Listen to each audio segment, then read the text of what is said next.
Hi everybody, my name is Todd Creager. What I do is I help couples heal from crises such as infidelity. I also help couples rekindle passion, which will be the main subject of this video. And I also help individuals heal from trauma using EMDR, eye movement desensitization and reprocessing. Today's video is about the secret of desire in long-term relationships. This is something that is dear to my heart. I wrote a book on it called The Long Hot Marriage, which came out years ago. Earlier this year, it came out and was published in China. And it is something that is not a fairy tale. I did not write a fairy tale. I've said this before. So if you heard that bad joke again before, I apologize. But it is a fiction book. And I'm sorry, it's a nonfiction book. It is not a fiction book. And we have the potential to have that long, hot marriage. Absolutely. But why is it so difficult for us? Why is it? Well, I could tell you that one of my esteemed colleagues, Esther Perel, who I think has a wonderful gift of language, has said it well, and I'm going to borrow it from her. And what she says is that we need to have love in our relationships, and we need to have desire. And the things that make us be loving partners, the traits, the skills, are very different than the traits and the skills we need to develop in ourselves where we can have passion and desire. That's an interesting problem. We don't think of it that way. Being loving means being dependable. It means being responsible. It means taking care of my partner.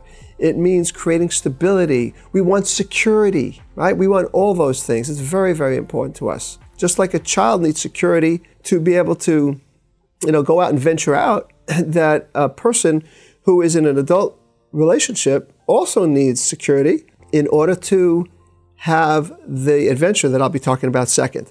But we need that stability. And that's what a loving relationship does. It's sort of like, with you, I feel safe. We need that safety. And where with couples that there isn't that safety, it's really going to be impossible for them to truly have long-term passion. They can have short-term passion, but not long-term passion. But now let's talk about the skills and the traits that we need to have desire in long-term relationships.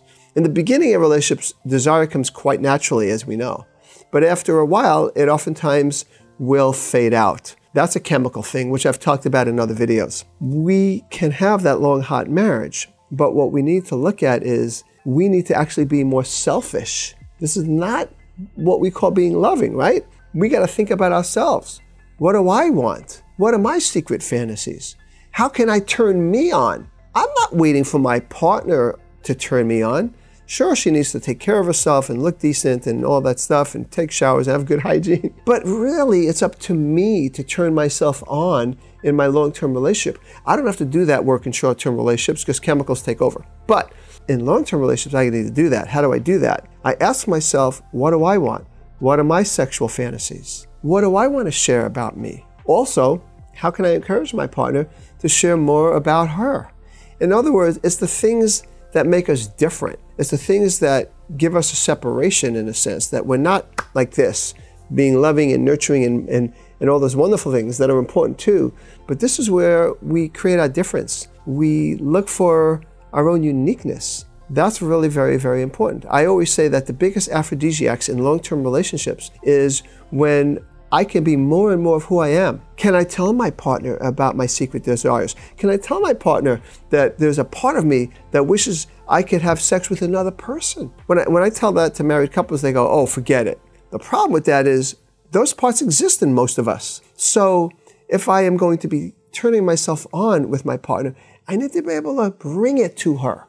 I need to be able to be more of me with her. And then there's less chance of having secrets and then acting that out and having an affair. It's much better to create a new kind of marriage, one that maybe we didn't know about from our parents, but we need to be trailblazers and create that kind of relationship. What makes me turn on?